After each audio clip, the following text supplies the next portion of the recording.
Shikues të nderuar, Dal Po Televizioni ju përshëndes, ju ftoj të ndiqni edicionin informativ të lajmeve. Për të 12-ën ditë me radhë, qytetarët e Gjirokastrës janë mbledhur në sheshin e Çeçit Stopullit, teksa kanë marshuar dhe në rrugët e qytetit, duke u bashkuar valës së protestave që po zhvillohen në disa qytete të vendit, kryesisht në kryeqytet. Protestuesit kanë ngritur shqetësime që lidhen me varfërinë, emigracionin, mungesën e vendeve të punës, shërbimet publike dhe braktisjen e qytetit kryesisht nga të rinjt. Për të 12-ën ditë me radhë, qytetarët e Gjirokastrës janë mbledhur në sheshin e Çeçit Stopullit dhe kanë marshuar në rrugët e qytetit duke u bashkuar valës së protestave që po zhvillohen në disa qytete të vendit, përfshirë dhe kryeqytet. Protestuesit kanë ngritur shqetësime që lidhen me varfërinë, emigracionin, mungesën e vendeve të punës, shërbimet publike dhe braktisjen e qytetit nga të rinjt. Protestat në Gjirokastër kanë vijuar prej ditësh në mënyrë paqësore, ndërsa pjesëmarrësit kanë deklaruar se nuk do të tërhiqen derisa zëri i tyre të dëgjohet. Ajo që bie në sy është se protesta po vijojnë pavarësisht temperaturave të larta dhe lodhjes së ditëve të njëpasnjëshme. Në dubimet e fundit janë parë qytetarë të moshave të ndryshme të cilët thonë se problemet e zonës nuk janë të reja, por janë thelluar vit pas viti.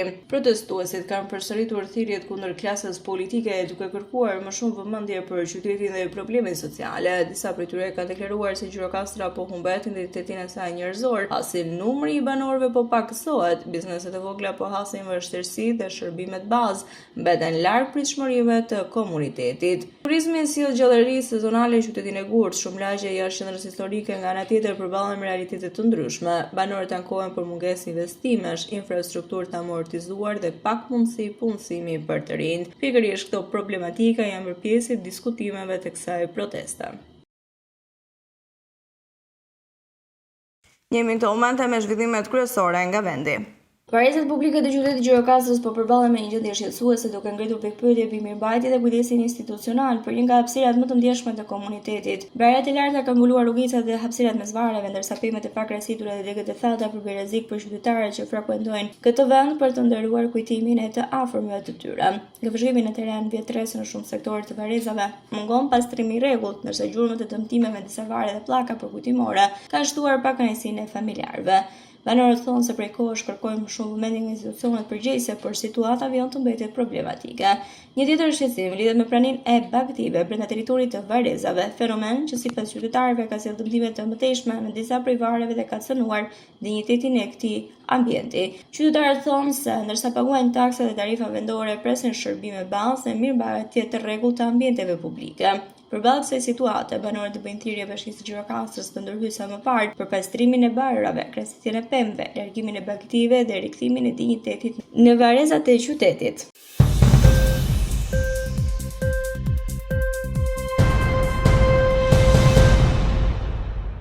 Kuvendi ka votuar të njëjtën 18 qershor me 83 vota pro amnistin penale. Deputetët e mazhorancës ngritën kartonin jeshil për amnistin, e cila do t'u jap lirinë me një hershme nga burgu 466 personave, nga të cilët 11 janë gra dhe vetëm një i mitur. Ndërkohë 869 persona do të përfitojnë ulje dënimi, mes tyre 8 gra dhe një i mitur. Nga amnistia do të përfitojnë burrat që deri më 31 maj 2026 janë dënuar me vendim të formës së prerë deri në 3 vite burg ose u kanë mbetur pa shlyer 3 vite. Apo gratë që janë dënuar apo u kanë mbetur pa shlyer 4 vite burg deri në 31 maj do të lirohen menjëherë. I pranishëm në kuvend ishte edhe kryeministri Edi Rama, i cili erdhi për të votuar amnistin penale, kurse deputetët e opozitës bojkotuan votimin dhe nuk ishin të pranishëm në sallë. Seanca u ndërpret paktën 5 herë për shkak se deputetët e Partisë Demokratike bllokuan foltore me pretekstin se kryetari i kuvendit nuk i dha fjalën opozitës.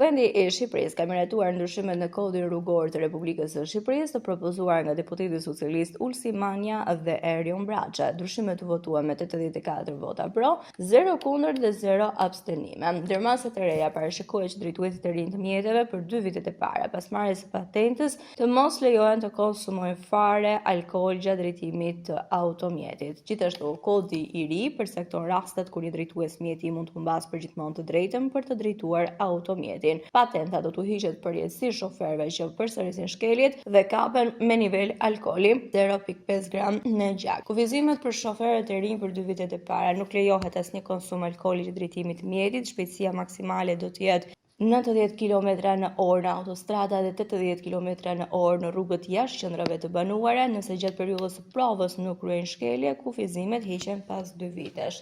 Nëse kryejnë 2 shkelje brenda 1 viti përgjatë kësaj periudha, periudha e provës zgjatet edhe me 1 vit dhe kufizimet rinisin.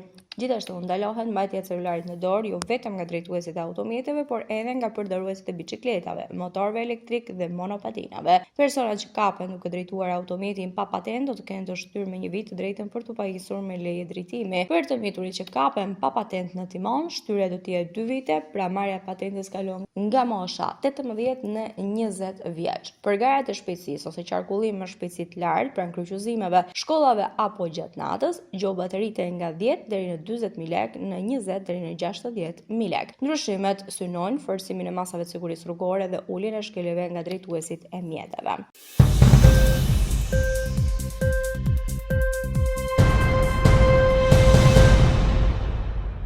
Në vitin 2025, qytetarët shqiptarë përballen me çmime më të shtrenjta se sa mesatarja e Bashkimit Evropian, ndërkohë që niveli i pagave në vend është nën mesataren e tyre. Sipas Eurostat, në vitin 2025 niveli i çmimeve arriti në 72.6% të mesatarjes së Bashkimit Evropian, një rekord historik, teksa të ardhurat për frym ishin 43% e mesatarjes së BE-s. Çmimet që posuan në rritje janë produktet bazë të shportit, përfshirë këtu qumshtin, vezën, kollësin, por edhe produktet e tjera ushqimore. Ky kontrast mes çmimeve të larta dhe pagave të ulta vështirëson jetesën e përditshme të qytetarëve duke kufizuar blerjen e ushqimeve. Çmimet në Shqipëri po rriten me ritme më të shpejta se sa në Europë, ku qumshti, produktet e tjera, bulmeti dhe veza është 35.6% më shtrenjtë se sa mesatarja e BE-s, duke u rritur me krahasim me vitin e mëparshëm me 32.5%. Pajisjet elektroshtëpiake, produktet të cilat po rriten me 11.3%, karburantet me 11% më shtrenjtë se Bashkimi Evropian, ndërsa ushqimet të tjera pastaj janë shtrejtuar më shumë se mesatarja europiane, duke kushtuar 2.9% më shumë. Produkti më i shtrenjtë vetë alkooli me çmime 59% mbi nivelin e Bashkimit Evropian.